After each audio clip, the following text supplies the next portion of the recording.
देखो बच्चों, हमारे पास में एक फलन है f(x) जिसका हमें समाकलन करना है a से b तक। तो प्रथम सिद्धांत से या योगफल की सीमा के रूप में हम इसका मान निकाल चुके हैं, जो कि प्राप्त होता है limit h tends to 0 h f a plus functions a plus h ऐसे functions a plus n-1 h तक। ठीक है बच्चों, इसके बारे में हम पढ़ चुके हैं। अब देखो, जहाँ पे h बराबर था b minus a upper limit minus lower limit upon n, जब n टेंड्स टू इंफिनिटी और h 0 की ओर हो। ठीक है बच्चों, तो अब ध्यान दीजिए, यदि ये फंक्शंस है हमारा जिसका हम ग्राफ बनाते हैं, f(x) फंक्शंस है,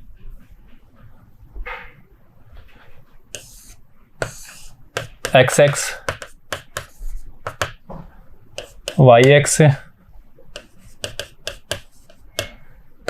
x'(x) और y(x). बच्चों, ये y बराबर f(x) कोई फंक्शंस है, तो हमने x बराबर a या x बराबर a से x बराबर b तक इस फलन का जो क्षेत्रफल है, इस फलन का जो एरिया है x(x), y बराबर f(x) वक्र और x बराबर a और x बराबर बीच, x बराबर a x बराबर b के बीच का जो क्षेत्र है वही हमारा a से b तक f(x) dx समाकलन का मान होता है, अर्थात छायांकित भाग का क्षेत्रफल।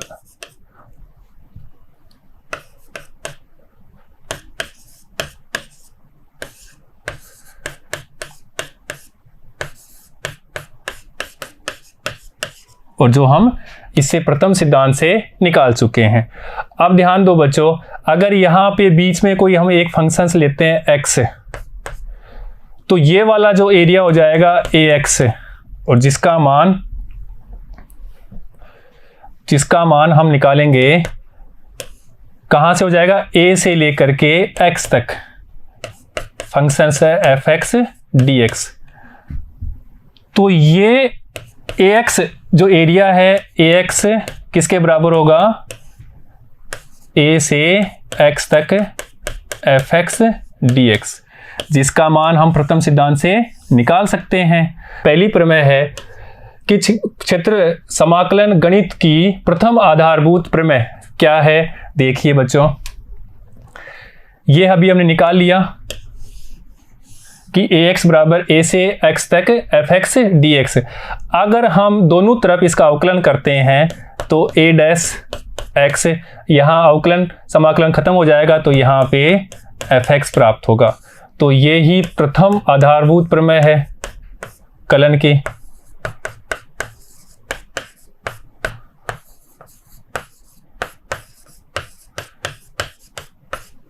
और ये ax क्या था, ax ये है जो हमने निकाला था अभी, ये फलन है f(x) a से ये a से b तक, यहाँ पे कोई बिंदु x लिया तो ये एरिया ax है, ये क्षेत्रफल ax का कलन है।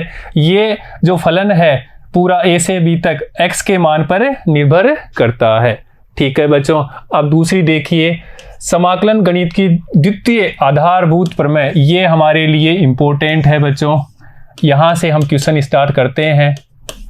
ठीक है, तो ये क्या होता है, कोई फंक्शंस है f(x), कोई फंक्शंस है f(x) जिसका हमने क्या निकाला, समाकलन निकालते हैं, अनिश्चित समाकलन निकालते हैं, तो अनिश्चित समाकलन निकालने से f(x) प्राप्त होता है। ठीक है बच्चों, f(x) प्लस c, जब हम इसको निश्चित मान में a से b तक की सीमा में इसका मान निकालते हैं तब ये क्या हो जाता है, निश्चित समाकलन हो जाता है, और इसका मान f(x)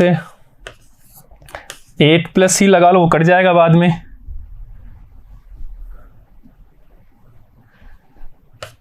प्लस c a से b तक की सीमा में।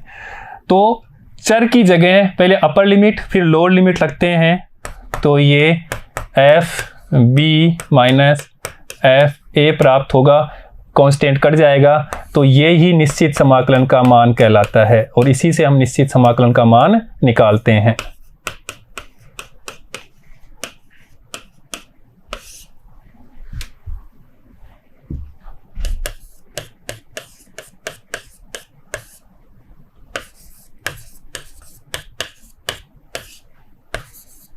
तो बच्चों कोई भी फंक्शंस दिया हो तो सबसे पहले हम अनिश्चित समाकलन से उसका समाकलन करते हैं, फिर उसके बाद में उसकी अपर लिमिट और लोअर लिमिट को घटा देते हैं x की जगह रख के, तो जो मान प्राप्त होता है वही निश्चित समाकलन का मान कहलाता है बच्चों, और यही द्वितीय आधारभूत प्रमेय कहलाती है। ठीक है बच्चों, देखिएगा ये हमने निकाला, f(x) आया, पहले अपने x की जगह अपर लिमिट फिर लोअर लिमिट फिर इनको घटा दिया, तो ये ही क्या है निश्चित समाकलन का मान कहलाता है। और ये कब होता है? बंद अंतराल, इसके बारे में हमने डिस्कस कर लिया, क्लोज इंटरवल।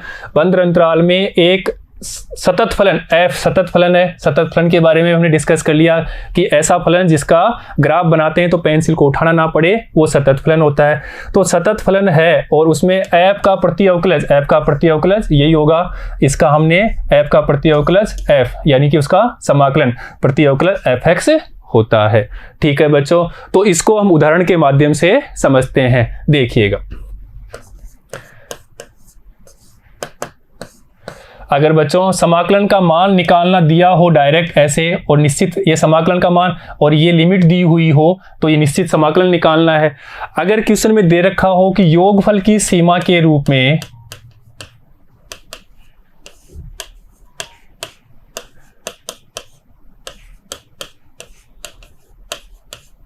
तो बच्चों हमें प्रथम सिद्धांत से समाकलन निकालना पड़ेगा, जो कि हमारे लिमिट लेकर के जो हम पढ़ चुके हैं s टेंड्स टू 0 h, ये वाले फॉर्मूले से हम इसको निकालना, तब हम सीधा निश्चित समाकलन नहीं निकालना है। वहाँ पे अगर ये दे रखा है योगफल की सीमा के रूप में, तो हम पिछली कक्षा में पढ़ चुके हैं, उस प्रकार इस फंक्शन को सोल्व करना पड़ेगा। ठीक है बच्चों, अब देखते हैं।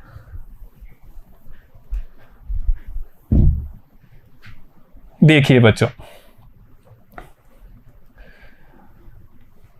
ध्यान से समझिए, हम इस फंक्शंस को i के बराबर मान लेते हैं और फंक्शंस है 2 से 3 x² dx का मान निकालना है। निश्चित समाकलन कहाँ से कहाँ तक? 2 से 3 x² dx का। अब देखिए बच्चों, यहाँ पे पहले हम यहाँ पे x² का मान अनिश्चित समाकलन से निकाल लेते हैं।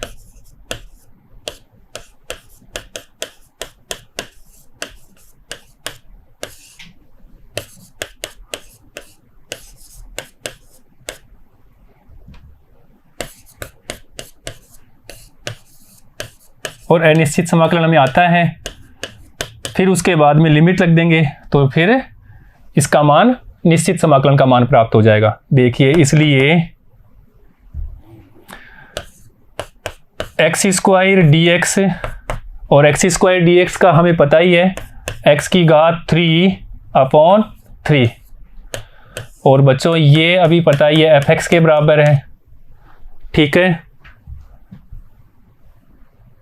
इसलिए i बराबर 2 से 3 x² dx, और ये है हमारा f(x),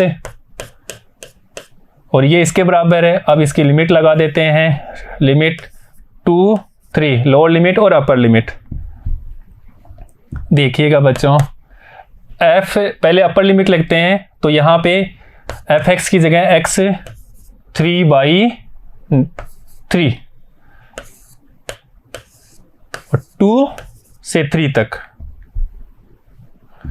देखिएगा बच्चों, अपर लिमिट लगते हैं, या तो 1/3 कांस्टेंट है, इसको बाहर लिख लो, ऐसे कैसे नहीं रखो तो भी कोई बात नहीं है, कॉमन आ ही जाएगा बाद में, तो मत रखो, पहले आप देख लो एक बार। तो x की जगह रखा 3 का क्यूब बटे 3 माइनस लोअर लिमिट रखेंगे 2, x की जगह 2 का क्यूब बटे 3। देखिएगा बच्चों, तो ये हो जाएगा 27/3 माइनस क्या हो जाएगा यहाँ पे 8/3। तो अब 3 कॉमन आ गया, तो यहाँ पे भी सीधा भी ले सकते हैं, बाद में भी ले लो। तो 27 माइनस 8, ठीक है बच्चों। और तो ये 19/3।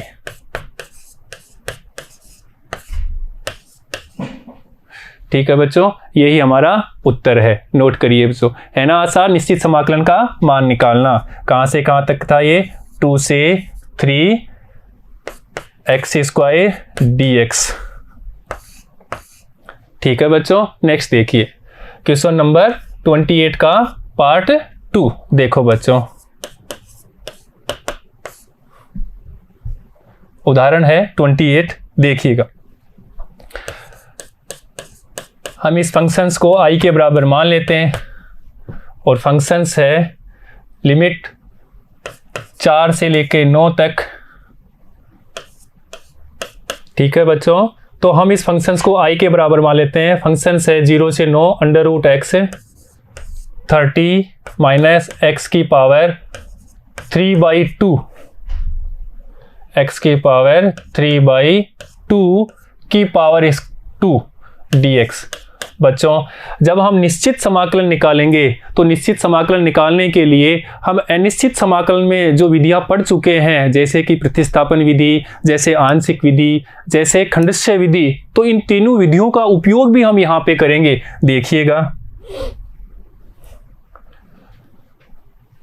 अब हम √x 30 माइनस x की पावर 3/2 का मान निकालते हैं, फिर हम उसका निश्चित समाकलन कर लेते हैं। तो देखिएगा,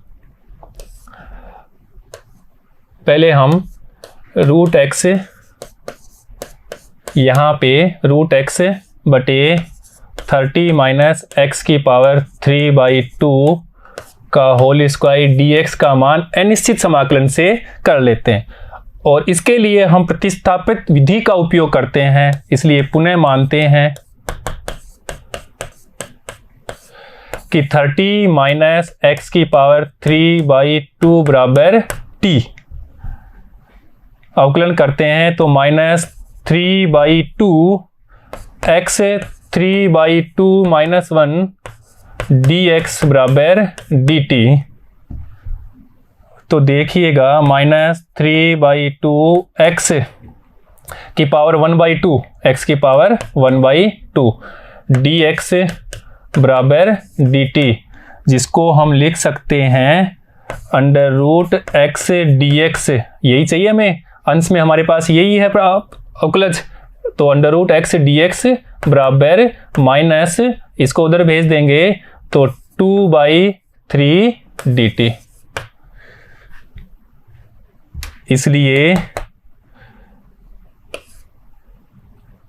√x अपॉन 30 माइनस x की पावर 3/2 का होल स्क्वायर dx, जिसको हम लिखते हैं यही है। ठीक है बच्चों, जिसको हम लिख देंगे यहाँ पे dt यहाँ लिख लेते हैं अभी।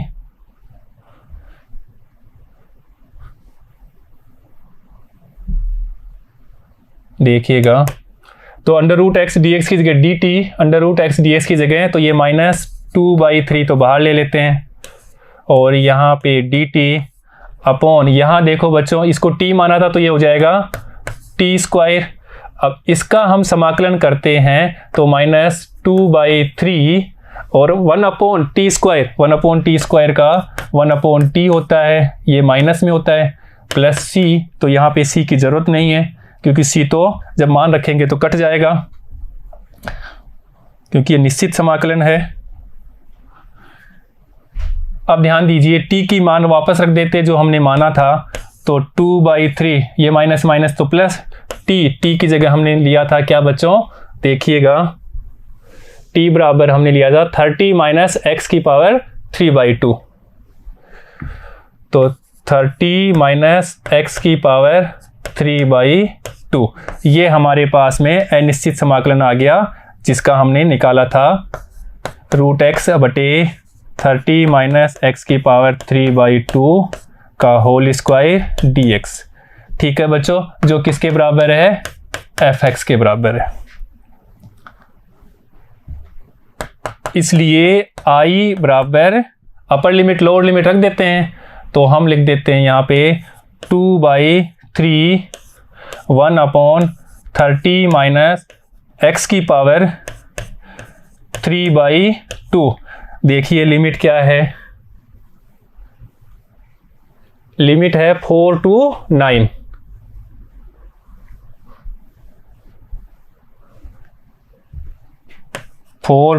9। अब देखिएगा बच्चों, अपर लिमिट लोअर लिमिट लग देते हैं, तो 2/3 1/30 माइनस 9 रखते हैं, तो 9 जिसको हम लिख सकते हैं 9 की पावर 2। ऐसा क्यों लिखेंगे, देखिएगा 9 की पावर 2 की पावर 3/2, तो ये 2 से ये 2 कैंसिल हो जाएगा, इसलिए ऐसा लिख रहे हैं। लिख दिया यहाँ पे माइनस ये 3/2 यहाँ पे कॉमन ही रख लेते हैं इसको, यहाँ दोनों में ही।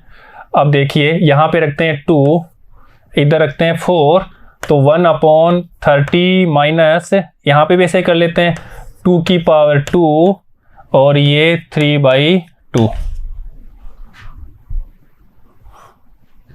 तो यहाँ पे भी ये 2 से ये 2 कैंसिल हो जाएगा, ये 2/3 तो कॉमन है। अब ध्यान दो, यहाँ सोल्व करते हैं तो 1/30 माइनस 3 की पावर 3 27। ठीक है बच्चों, माइनस यहाँ पे देखिए 1/30 और 2 की पावर 3 वो हो जाएगा 8। देखिएगा 2/3 इसको लिख देंगे 1/3 माइनस यहाँ पे देखिए क्या होगा 1/22। अभी देखिएगा 2/3, अब यहाँ पे क्या कॉमन लें, यहाँ पे एलसीएम लेने के लिए 66 ले लेते हैं यहाँ पे, या 33 भी हो जाएगा। 66 लेने से यहाँ पे कितनी बार गया, ये 22 बार, तो 22 ये 22 माइनस ये कितनी बार गया 3 बार, तो -3। तो देखिएगा बच्चों ये 2/3 इंटू यहाँ पे 19/66 ये कट जाएगा, तो 3 इज इक्वल टू 19/99। यही आंसर है बच्चों। ठीक है बच्चों, कैलकुलेशन है थोड़ी, पर क्वेश्चन अच्छा है। हमने यहाँ पे प्रतिस्थापन विधि का भी उपयोग किया है, टीबी माना है और फिर फंक्शंस को सोल्व किया और लास्ट में हमने निश्चित समाकलन का मान निकाल दिया। तो बच्चों इसका मान किसके बराबर आया, 19/99। ठीक है बच्चों, नेक्स्ट देखिए 28 का थर्ड उदाहरण। देखिए बच्चों, अब यहां पे देखो हमें आंशिक भिन्न का भी उपयोग करना है। देखो तो बच्चों जो पहले पढ़ा है उनको अच्छी तरह से समझना है, तभी हमें ये निश्चित समाकलन आता है। हमने अनिश्चित समाकलन में जो विधियां पढ़ी है, जो सूत्र पढ़े हैं, उनको हमें याद होना चाहिए और वो विधियां हमें आनी चाहिए, तब हम यहाँ पे आंशिक विधि का उपयोग कर पाएंगे। अगर हमें आंशिक विधि नहीं आते तो इस क्वेश्चन को सोल्व हम नहीं कर पाएंगे। इसलिए आप पहले आंशिक विधि, प्रतिस्थापन विधि और जो खंडशः विधि है उनको अच्छी तरह से पढ़ें, उसके बाद में यहाँ के निश्चित समाकलन के क्वेश्चनों को सोल्व करें। ठीक है बच्चों, देखिएगा 1 से 2x dx बटे x + 1 और x + 2। तो हल करते हैं इसको। यहाँ पे हम समाकल्य को हल करते हैं तो x + 1 और x + 2 आंशिक बिंदु से इसको तोड़ लेते हैं तो a/x + 1 प्लस b/x + 2। देखिएगा बच्चों, हम सीधे ही a के मान निकालते हैं यहाँ से। वैसे आप क्या करना है, इसको एलसीएम लेना है, a और b के मान निकाला, 2 इक्वेशन आएगी वैसे है। और तीसरा जो मैंने बताया था आपको कि सीधा भी निकाल सकते हैं, जो a के मान निकालना है तो ये 0 कब होगा, x बराबर -1 रखने से। तो यहाँ पे छुपा के -1 रख दो, तो ये -1 और यहाँ पे -1 + 2 इसको छुपाना है, x बराबर ये 0 कब होगा, -1 रखने पे। तो यहाँ पे छुपा करके इस भिन्न में, कौन सी भिन्न में, इस वाली भिन्न में x + 1 को छुपा करके -1 रख दिया, तो -1 + 2, तो ये प्राप्त हो गया -1/1 = -1। ऐसे ही b के मान निकालना है, तो b 0 कब होगा, x बराबर -2 रखने पे, x बराबर -2। तो यहाँ पे इस भिन्न में x बराबर -2 को छुपा के रख दो, तो यहाँ पे -2 अपॉन, यहाँ पे देखिए -2 रखेगा तो -2 + 1 -2 + 1, तो ये हो जाएगा -2/-1 = 2। अब बच्चों जैसे हमने सीखा है कि x बराबर a, एलसीएम लेंगे तो x + 2 + b, तो x + 1, यहाँ पे भी वही है। इसको 0 करने के लिए क्या करना है, x बराबर -1 रखेंगे, तो x बराबर -1 रखने पर तो -1 = a और यहाँ पे 1, तो यहाँ से a बराबर -1। ऐसे ही x बराबर -2 रखते हैं तो ये 0 हो जाएगा, तो -2 = ये 0 यहाँ रखा -2, तो ये b -1, तो यहाँ से b का मान 2 प्राप्त होता है। ठीक है बच्चों, तो जो भी आपको अच्छा लगे, और 2 हमारे पास में समीकरण से, वहाँ से भी हम यही मान प्राप्त करते हैं।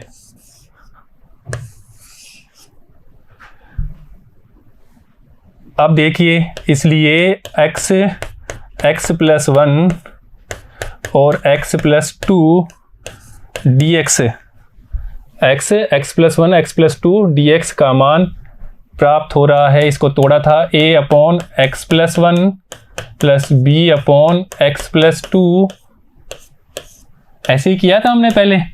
a और b का मान रख देते हैं, a का मान है -1, तो ये माइनस dx/x + 1, ऐसे ही रख देते हैं यहाँ पे। b का मान 2, ये 2 बाहर, dx/x + 2। ठीक है बच्चों, अभी इसको तो हमें पता ही है, -log x + 1 + 2 log x + 2। ठीक है बच्चों, और ये कांस्टेंट, तो जिसको हम लिख सकते हैं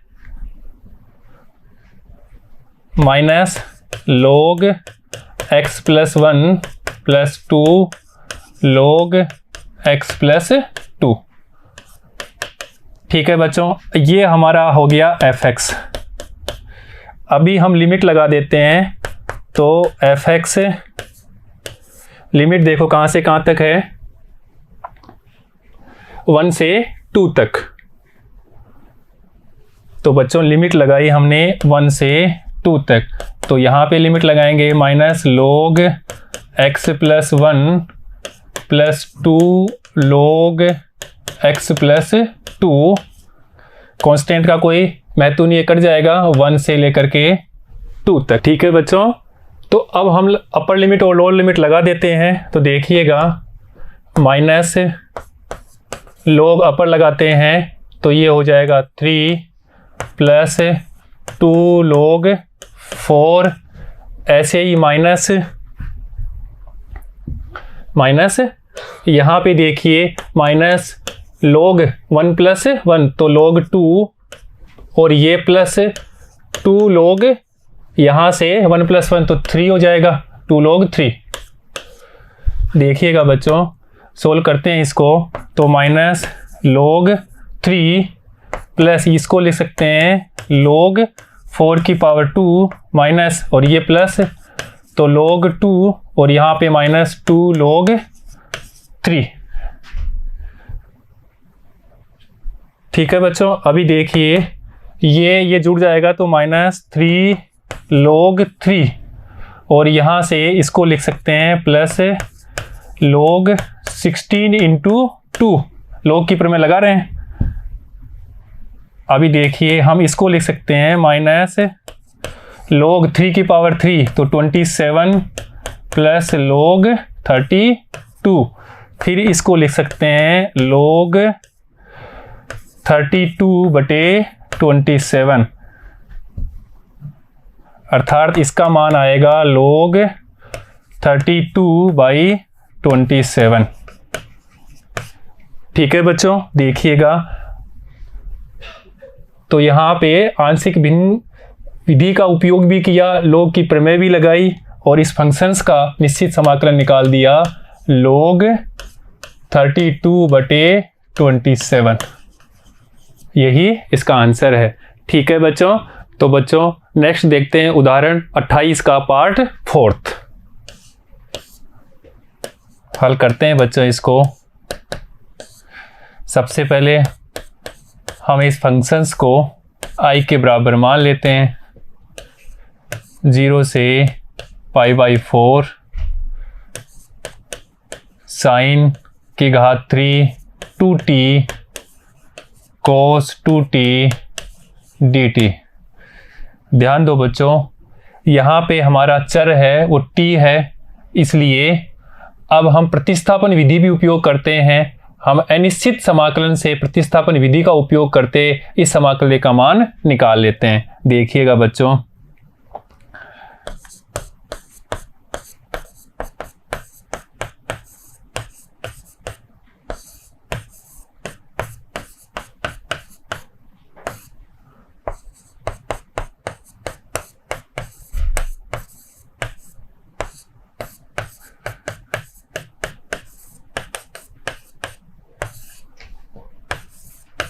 अनिश्चित समाकलन की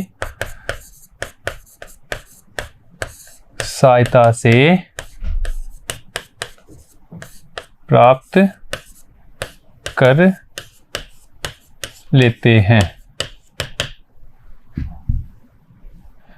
इसलिए अनिश्चित समाकलन करना है किसका, साइन की घात 3 2t cos 2t dt। ठीक है बच्चों, और इस प्रकार के फंक्शंस का हमें समाकलन करना हो, अनिश्चित समाकलन करना हो, तो हम प्रतिस्थापन विधि का उपयोग करते हैं। इसलिए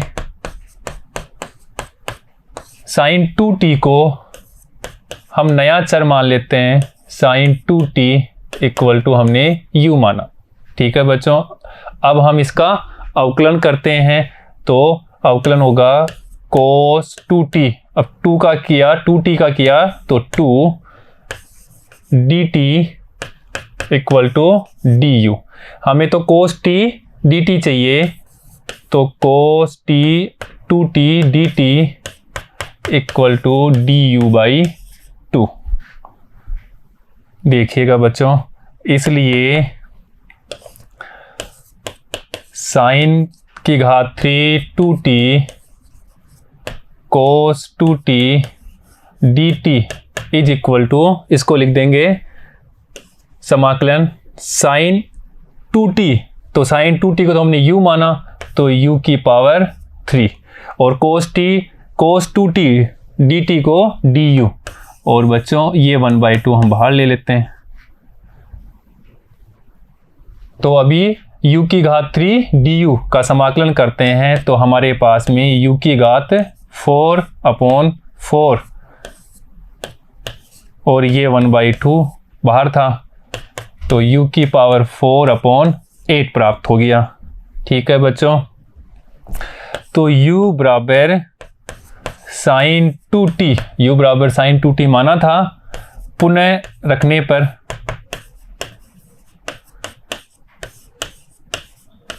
रख देते हैं, इसलिए साइन की घात 3 2t cos 2t dt का समाकलन होगा, देखो बच्चों, साइन 2t की पावर 3/8, अब साइन 2t की पावर 4 है बच्चों, तो ये साइन 2t की पावर 4/8। तो इसका समाकलन आ गया हमारे पास में। अब देखिए, अब निश्चित समाकलन निकालना है। अब कलन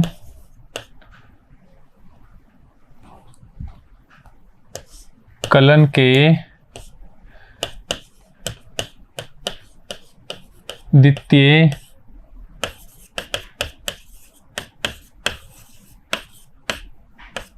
आधारभूत प्रमेय की सहायता से इसका मान निकालते हैं निश्चित समाकलन का। अब देखिएगा, कलन की सेकंड आधारभूत प्रमेय क्या है वो हम जानते हैं। a से b लिमिट हो a से b fx का हम समाकलन करते हैं लिमिट में, तो देखिएगा इसका निश्चित समाकलन क्या प्राप्त होता है। fx इसका समाकलन किया, लिमिट लगाते हैं a से b, जो अपर लिमिट लगते हैं पहले, फिर लोअर लिमिट और घटाते हैं, तो एफ बी माइनस एफ ए।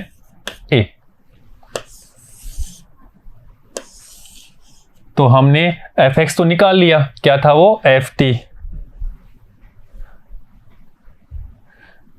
इसलिए 0 से π/4 साइन की घात 3 2t cos 2t dt is equal to 0 से समाकलन कर लिया। अभी इसका मान क्या प्राप्त हुआ था, देखिए, साइन 2t की पावर 4/8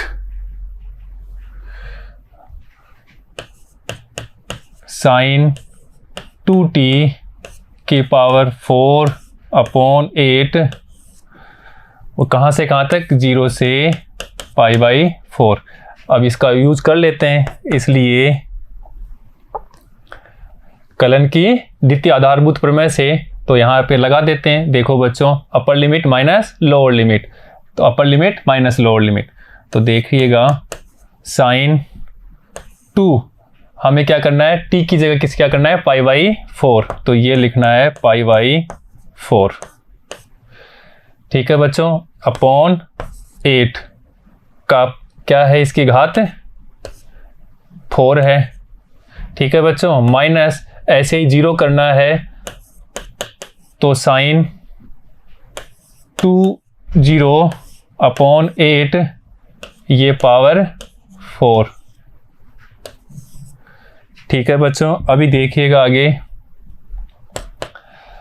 यहाँ से तो ये 2 हो जाएगा, तो ये साइन π/2 की पावर 4/8। यहाँ पे देखिए बच्चों, साइन 0 का मान 0 ही होता है, तो 0/8 0 ही होगा। ठीक है, अभी यहाँ पे भी रख देते हैं साइन π/2 का मान, तो साइन π/2 का मान 1 होता है, साइन π/2 इक्वल टू 1 और साइन 0 इक्वल टू 0। ये यहाँ पे रख देते हैं, तो ये 0 ये यहाँ पे 1 हो जाएगा, तो 1/1 की पावर 8 4 कर दो अपॉन 8, तो वो भी 1/8 आंसर आएगा। ठीक है बच्चों, तो हमारे पास में फाइनल आंसर आ गया 1/8। किसका था, देखिए, 0 से π/4 साइन की घात 3 2t cos 2t dt, इसका मान हमारे पास में 1/4 प्राप्त हो गया। यह है निश्चित समाकलन।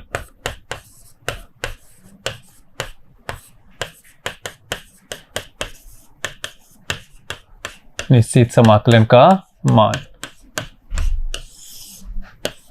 इस वाले फंक्शंस का 1/4 प्राप्त हो गया। ठीक है बच्चों, तो बच्चों आज हमने निश्चित समाकलन के मान निकालने के बारे में अध्ययन किया है। बच्चों इस प्रकार आप प्रश्नों को सोल्व करते हैं तो आपको ज़्यादा समझ में आएगा और लॉन्ग समय तक आप उनको याद रख पाएंगे। ठीक है बच्चों, धन्यवाद बच्चों।